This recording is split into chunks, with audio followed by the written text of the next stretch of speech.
Hey, what's up, my little Tattle Tells? Yo, a lot of you guys have been inboxing me to talk about the Will and Kate and Rose Hanbury alleged affair. Now, we all know a couple of weeks ago that Prince William's affair was actually trending. Apparently, there had been some type of media blackout on Twitter, and a lot of English people didn't know about it.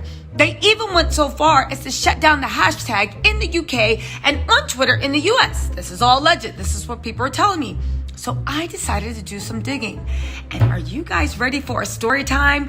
Because I think I actually found the real deal tea. And it seems pretty credible because it's coming from Royal Foibles. However, Royal Foibles actually wrote about this in detail and deleted the post. If you guys don't know, Royal Foibles is this website that tells like the true tea between what happens with the royalists. Now listen, they are anti-Meghan, so whatever, but here they're dragging Kate and William and also Rose Hanbury. And I wanted to read you guys the best bedtime story in the land. Keep in mind also, Royal Foibles mysteriously deleted this post out the blue around the time the Prince William was trending hashtag was going on. I don't know, coincidence, conspiracy, it doesn't matter because your girl has the original post and we're going to read it. Y'all ready for this? Let's go. But before you do that, hit the like and subscribe button, okay? Let's go.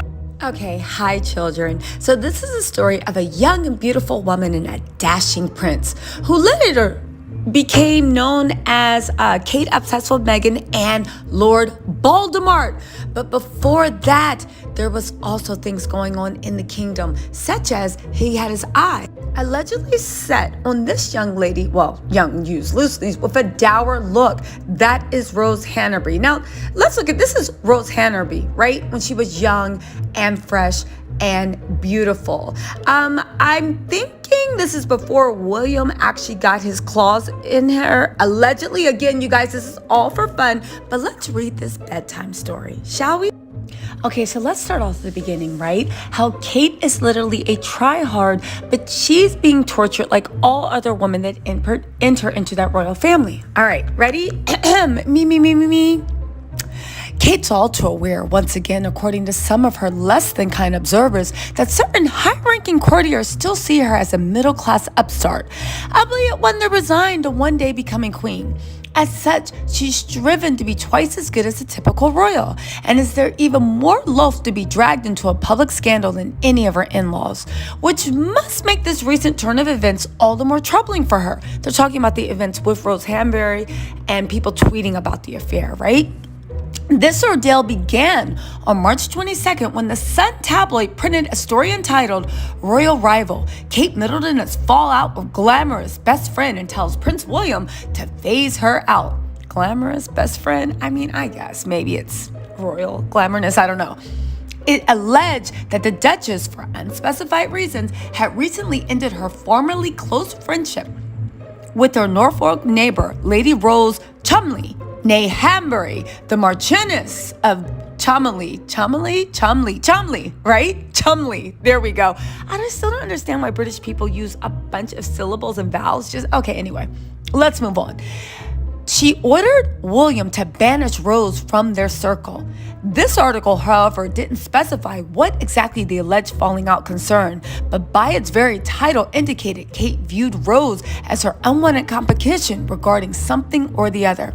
Matters were made even more curiouser 2 days later when the Daily Mail veteran royal reporter Richard Kay penned a column claiming the previous Sun article absolutely wasn't true, praised Prince William effusively while insisting he posed none of his father's emotional baggage, claimed all parties involved laughed off the notion that Kate and Rose had a falling off, and concluded by declaring how hurt they were all by this tawdry speculation and that they would consider legal action if only the Sun had been more specific regarding the cause of Kate and Rose's so-called rivalry and breakup.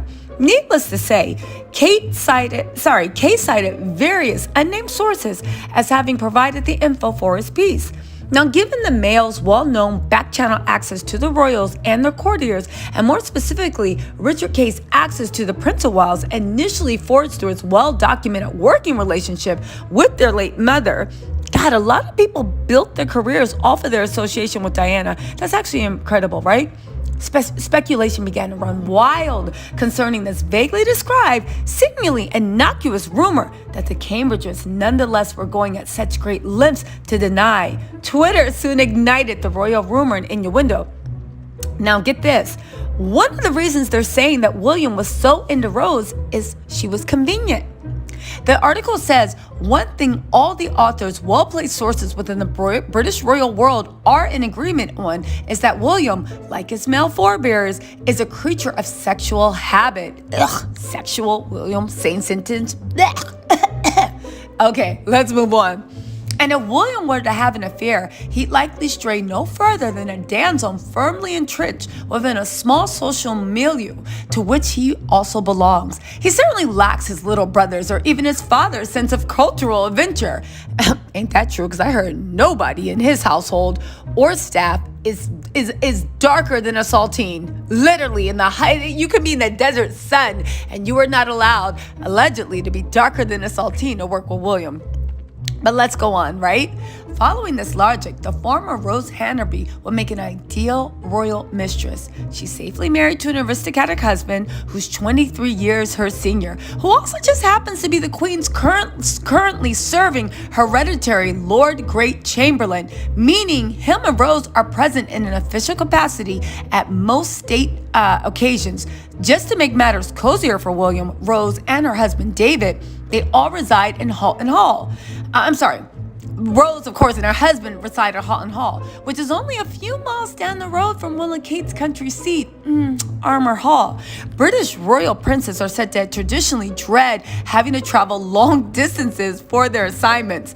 Case in point, Will's father's country estate, Highgrove, was but a stone's throw away from Boyle-Hyde Manor, the estate of his long-term married mistress, Camilla Parker Bowles. Charles and Camilla's close proximity certainly made their weekend booty calls much more convenient for them. Hold on, guys, we're getting to the juice.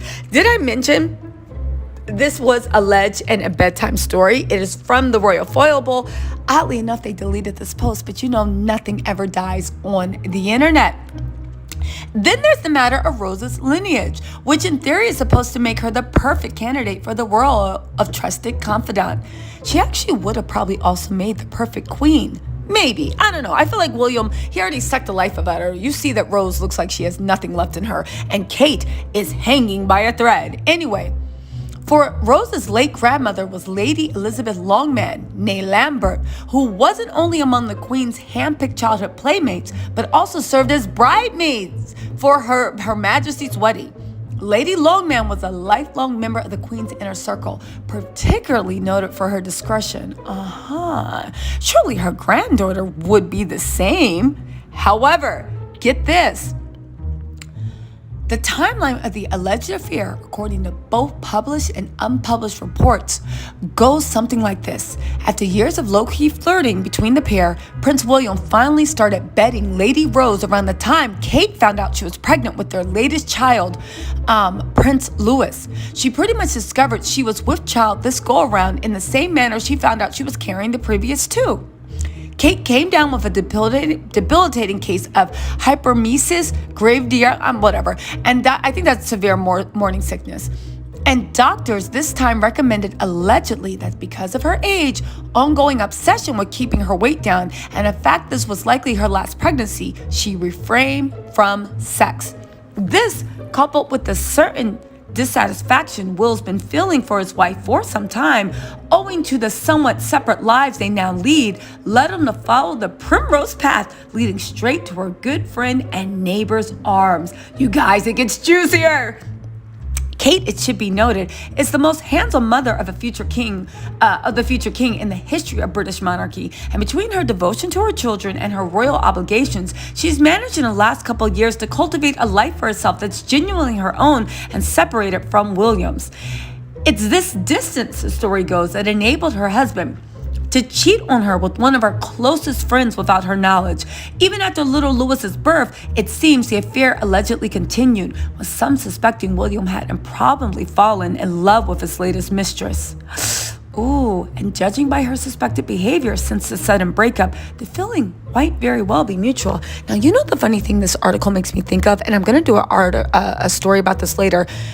William is pushing Kate to do more overseas things. Do you think this is so he could have more fun? Trimming the rose bushes in the neighbor's garden? Now get this. Here's the sad thing about Kate, right? Despite her husband's eccentric nature and shortcomings, Kate's believed to be as slavishly in love with him now than she's ever been. She's certainly still in love with one day becoming queen. So when word finally got back to her concerning William's latest affair, Kate responded with justifiable fury, which certainly hasn't helped by William being said to have denied the affair and even have laughed in his wife's face when she confronted him about it. Will, it said, soon, however, cracked under pressure and admitted the truth. Kate said to be especially furious since the woman in question was a genuine friend of hers and particularly a next-door neighbor. While none among their set questioned why she ordered William to end the affair, in any way, she's less than completely justified for doing it. Her next move raised more than a few eyebrows among courtiers and one of Kate's so-called turn-up-top set, and likely sparked the chain of events that's led to what Will and Rose allegedly did in the dark being very much exposed to the light. For Kate also ordered Will to phase her out, meaning he was to publicly cast out the Rose, and by association also her husband from their social circle. Now listen to this. The turn-up-tops. This is an entirely different matter altogether. What middle-class Kate didn't realize when she made this ultimatum is that there are certain aristocrats so entrenched within the court of St. James that no woman within the royal family, other than the queen, can simply have them dislodged from their mutual social circles on a whim. This is certainly the case in regards to the wife of great Lord Chamberlain. He's required by hereditary to ceremonially preside over most state occasions in which Her Majesty is in attendance, and that's certainly not going to change simply because the Duchess of Cambridge is mad at Rose. Furthermore, the Marquis of Cholmondeley and his wife are both by title and lineage true blue aristos whose families were part of the monarchy's inner circle centuries before anyone had ever heard of the Middletons or their socially aspiring daughter Kate. Now here's the funny thing, right? I see why Kate at this point pushed so hard to get rid of Meghan, because I feel like Kate had to fight so much to kind of get them to forget that she was middle class, even though they still snickered about her being middle class. And with Meghan there, now they're just two middle-class girls hanging out with the men. I don't know. They need to abolish royalty, the aristos, and also the monarchy, because this is just ridiculous. Not saying Kate doesn't deserve it because she chose to use her powers for evil and hurt Meghan, but let's just move on, right? Let's finish with this bedtime story because there's more.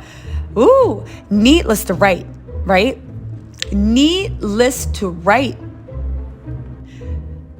Lady Cholmondeley, or Rose, or William's rose bushes, if you believe it, is said to have been infuriated over her banishment and decided to get even with Kate and teach her a lesson by damaging the one thing Her Royal Highness cares about the most, the public perception of her pristine marriage. And accordingly to well-placed rumor, that's exactly what she did.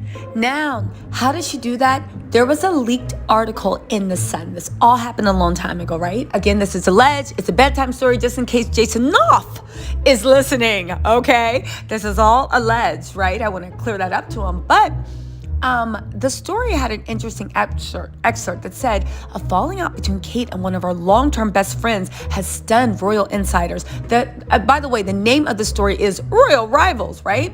Let's continue. Last week, it emerged that the Duchess of Cambridge views Rose Hanbury as a royal rival while at home in Sandringham, Norfolk. Now, we've learned the falling out between Kate, 37, and her ex-close pal, who's the the Marchioness of Cholmondeley, is much worse than first thought. Prince William has even stepped in to try to broker peace because he and Kate have enjoyed double dates with the 35-year-old Rose. Rose is only 35? Wow. Whatever is in the water in those royal turn-up-top sets, please stop drinking it. Attention. If you know anyone that lives in that area, tell them to stop drinking the water, the milk, and eating the food. There is something in there that is causing people to age at double or triple the rate. They're literally aging in dog years. Anyway, let's get back, right? since they enjoy double dates with Rose and her posh husband, David Rock Savage, at 58, who's 23 years his wife's senior, as the royal heir gets on with them. However, royal insiders say that Kate has refused and told William, 36, that the former model Rose needs to be phased out as one of the couple's closest confidants. However, a source revealed, it's well known that Kate and Rose have had a terrible falling out. They used to be close, but that's not the case anymore. William wants to play peacemaker so the two couples can remain friends, given they live close to each other and share many mutual friends. But Kate has been clear that she doesn't want to see them anymore and wants William to phase them out despite the social status. The fallout has rocked Norfolk, dubbed the Turnip Tops after Kate and Will moved to Armour Hall, the country bolt hole gifted to them by the Queen. Anyway, the article basically puts the affair on blast, puts it in the sun, and then lets Kate know that Rose is going nowhere. No, I'm not going nowhere. You guys, this was a great humiliation to Kate, because up until this time, at least on American shores, I'd never heard about William cheating.